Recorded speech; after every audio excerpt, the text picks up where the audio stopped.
Hi, today I wanted to show you how to add blackwork embroidery, which is also a double running stitch, which is also known as Holbein stitch, how to add this to an outfit that you already have made. For example, this is a square lined smock that I made years ago, and this type of smock is iconic. If you look at portraits from, say, the 1520s, 1530s, and 1540s in England, you will see some women that have a square neckline with blackwork embroidery right along the edge, and then they have their kirtle and then their gown over top of that, but the blackwork still shows through. And so since I already have this made, but as you can see there's no blackwork on it, that's what I want to show you how to do that today. But before we get started, please select thumbs up that you like the video. It helps with the algorithm. If you have questions or comments, please post them below, and please click subscribe and ring the bell to be updated when new videos come out. Now you have a couple different options. One, you can hold it and do it freehand like I did on this collar on a different square line smock. Just hold it and then stitch it in. The only thing is you may not get the tension that you would like. Your other option is to use a frame to put it in. The only thing with using a frame is it might warp the tension as you go through your embroidery. For today's project, I am just going to do it freehand. I am using twisted silk thread. And for this, I like to get a nice long length. And thread your needle.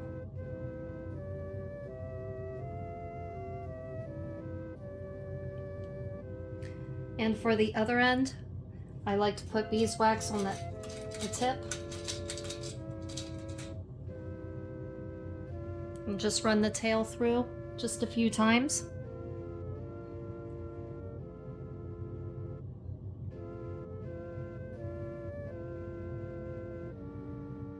And typically for most embroidery, I like to weave the tail end into the embroidery, but for this particular project, I am actually going to put a knot on the end of my thread.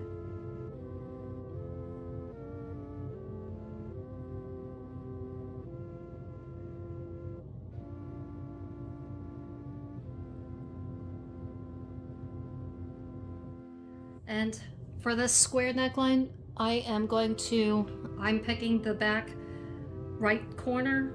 The main thing is if I mess up anywhere, I want it to be on the back side so not as many people will see it. So that way I have a nice continuous line going through down the front of my smock. And this is where you can pick whatever pattern that you would like. With me, I am just going to do this simple pattern, which I had done previously. And if you look, it's just you take a stitch and then as you go up, you hook it around. And so it makes a continuous line up on the top.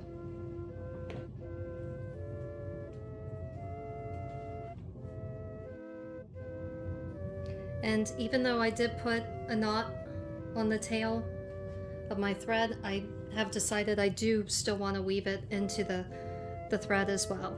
So here is the back corner. This is on the back right shoulder. And wherever I pick, I want to try to do my best to keep it as even as possible as I go down.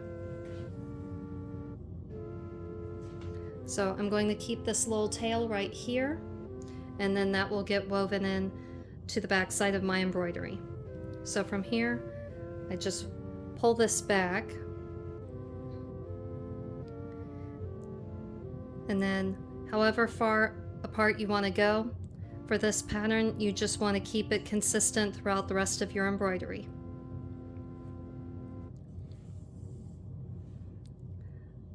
Now, as you can see, what I'm doing right here, I've gone up and over, and so as I'm pulling tight, I'm actually going to stick my needle through. And on this first one, it's going to create it to make it look a little bit like a diagonal line on this side. But once I go completely around and get back to here, I can put my needle through and pull it so that this diagonal line will then become straight. Oh, and I want to weave my tail into the embroidery as well. So from here, I've got my thread through the loop there. I've got my tail woven in, and so now just pull tight. You want to keep the thread up on the top here. And now for this next stitch, I'm going to go over, see how far I went from here to here. I'm going to approximately go right about here, but I'm going to go from the back to the front.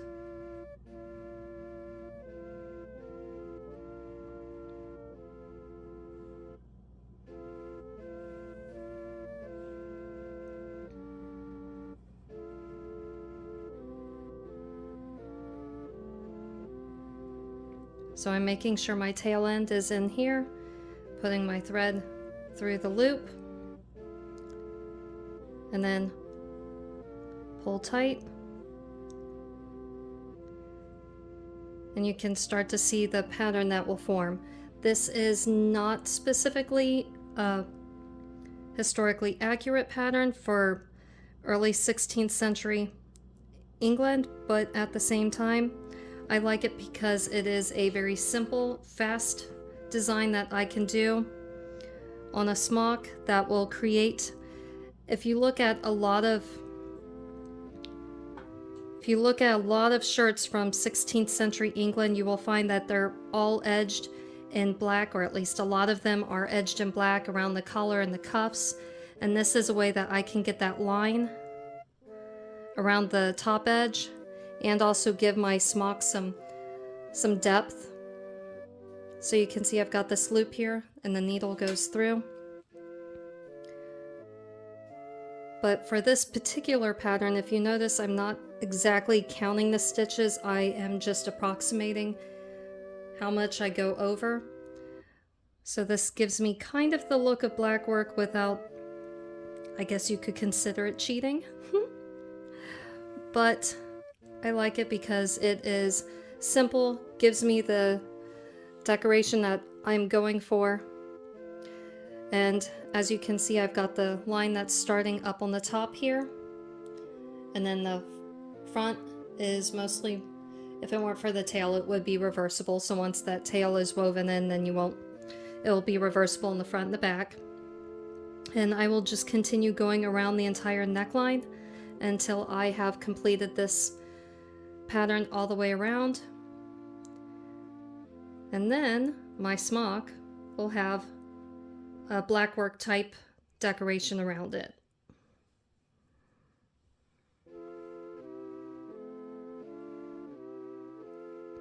And the key to this, since I am doing this freehand, is you do want to try to hold it tight in your hand.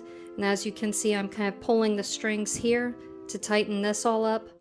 So that way when I pull this one tight, my tension is pretty uniform, all things considered.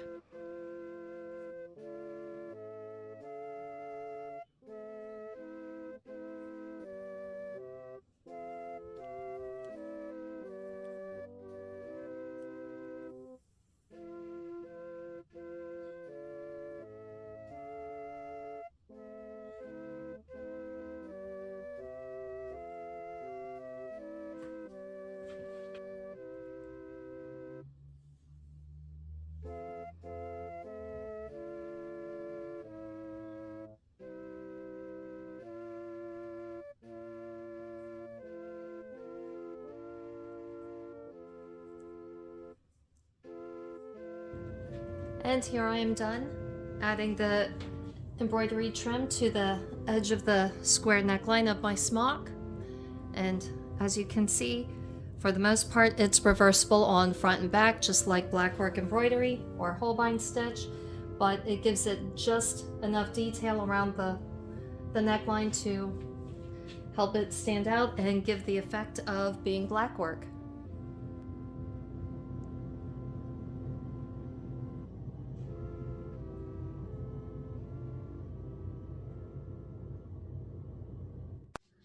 Thank you for checking out my YouTube channel. If you enjoyed this video and would like to watch more of my videos, please follow the links on the side of the page. Please select thumbs up that you like the video. If you have questions or comments, please post them below. And please click subscribe and ring the bell to be updated when new videos come out.